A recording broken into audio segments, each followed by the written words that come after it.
but a specific moment in which something shifted, in which the ordinary process of getting to know another person was bypassed entirely and replaced by something that felt like recognition. Not learning, recognition, as though you were not encountering someone new, but recovering something that had always been known. The feeling was immediate. It arrived before there was sufficient evidence to justify it, and it carried a quality of certainty that your ordinary perceptual life rarely produces. This video is about what that moment actually was, not to diminish it, but to follow it somewhere more useful than the explanation you may have been given, because that recognition was real, and it was also, in a specific and mappable sense, about you. Let us stay with the phenomenology of that recognition before we examine its structure. When it arrived, it had several qualities that are worth naming precisely. The first was immediacy. There was no gradual warming, no accumulation of evidence leading to a conclusion. The sense of knowing was present almost from the beginning, and it felt more like remembering than discovering. The second quality was completeness. You felt you understood something essential about this person before you had the information to justify that understanding.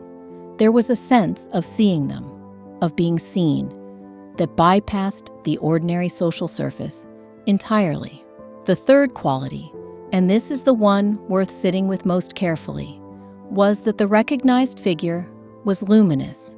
They carried a quality of aliveness, of significance, of meaning, that made the rest of your relational life feel comparatively flat. Other people did not produce this. Other connections, however warm or genuine, did not have this particular charge. Now here is the question worth asking slowly. When you try to describe what you recognized in them, what are you actually describing? Most people, when they slow down and examine this, find that what they recognized was not specific facts about the person. It was not their history or their particular way of thinking or the texture of their daily life. What they recognized was something more like a quality, an essence, a way of being that seemed to resonate with something interior and nameless in themselves. The recognition was real, but notice that what was being recognized was something that lived as much inside you as it did in them. That observation is not a diminishment. It is the beginning of a more precise understanding of what actually happened. Carl Jung proposed that the human unconscious carries a set of interior figures that exert an organizing influence on the psyche far beyond what most people recognize. Among the most significant of these are what he called the Anima and the Animus.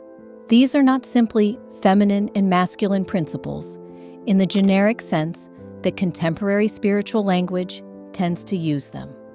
They are specific, complex, deeply personal interior images that accumulate over the course of a lifetime, shaped by early experience, by the contrasexual parent, by cultural inheritance, by everything the psyche has encountered, and not yet consciously integrated about the qualities it associates with the other.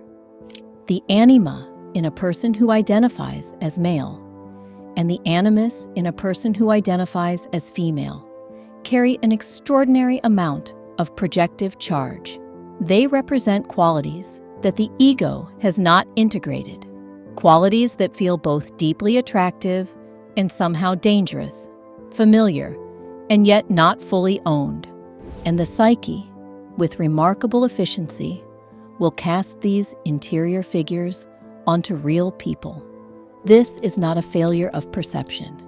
It is a structural feature of how the unconscious makes contact with consciousness. It takes the interior image and locates it in someone whose actual qualities resonate closely enough to sustain the projection. And then it produces, in the person doing the projecting, an experience of recognition so immediate and so charged that it bypasses all ordinary critical evaluation. This is what Jung called falling in love, not in the dismissive sense, but in the precise sense. The falling quality is accurate. There is a loss of ordinary perceptual footing. The projected image takes over the perception of the actual person, and what you are relating to, at least initially, is not entirely them. It is the interior figure wearing their face. The twin flame encounter has this quality with unusual intensity. The recognition is faster, the charge is higher, the sense of cosmic significance is stronger.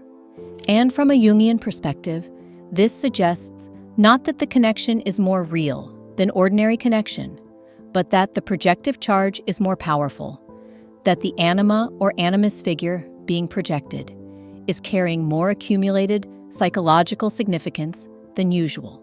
Now, Jung identified a process he considered essential to genuine psychological maturity. He called it the withdrawal of projection. The withdrawal of projection is not a voluntary act. It is not something you decide to do. It happens when the actual person, through their ordinary human limitations and contradictions and failures to match the projected image, begins to resist the projection. When reality presses back against the luminous figure you placed onto them. This is the moment the twin flame community calls the fall or disillusionment, or sometimes the beginning of the runner dynamic.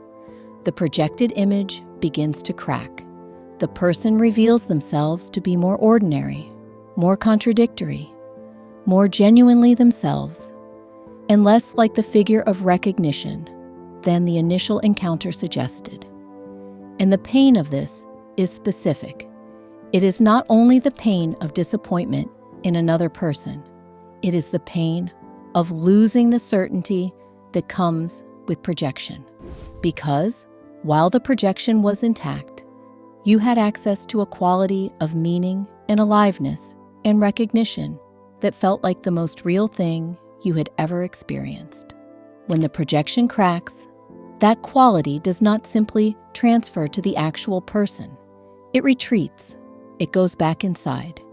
And what it leaves behind is the actual person, who may be wonderful and significant in their own right, but who is no longer wearing the luminous image of the interior figure.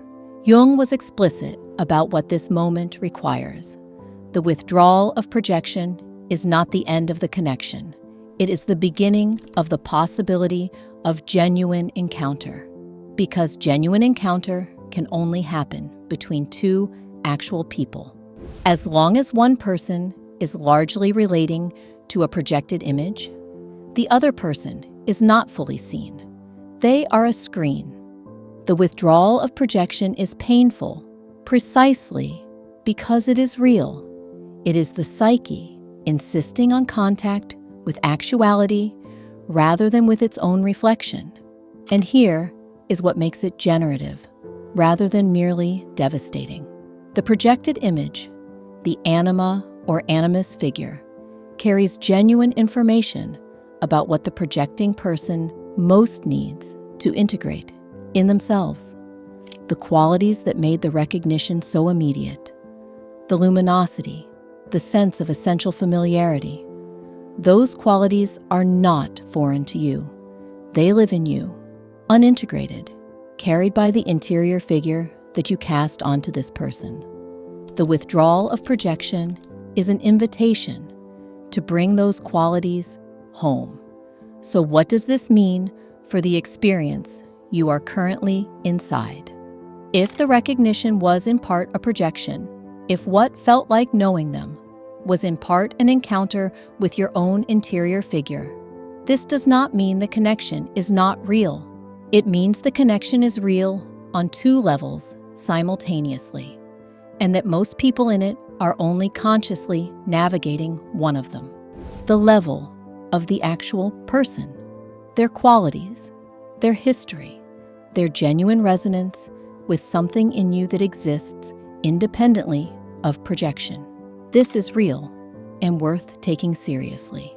And the level of the projected image, the interior figure that chose this person as its screen. This is also real and worth taking far more seriously than the twin flame framework typically encourages. Because the projected image is not simply an error. It is a communication from the unconscious about what the self most urgently needs to integrate.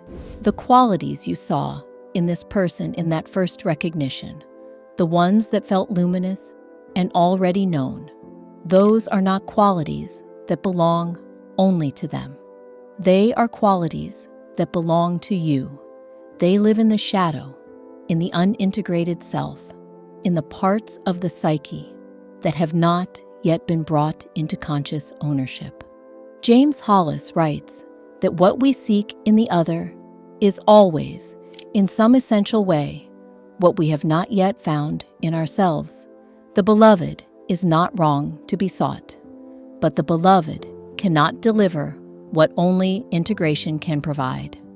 And when we expect them to, we are asking the actual person to carry a weight that no actual person can sustain.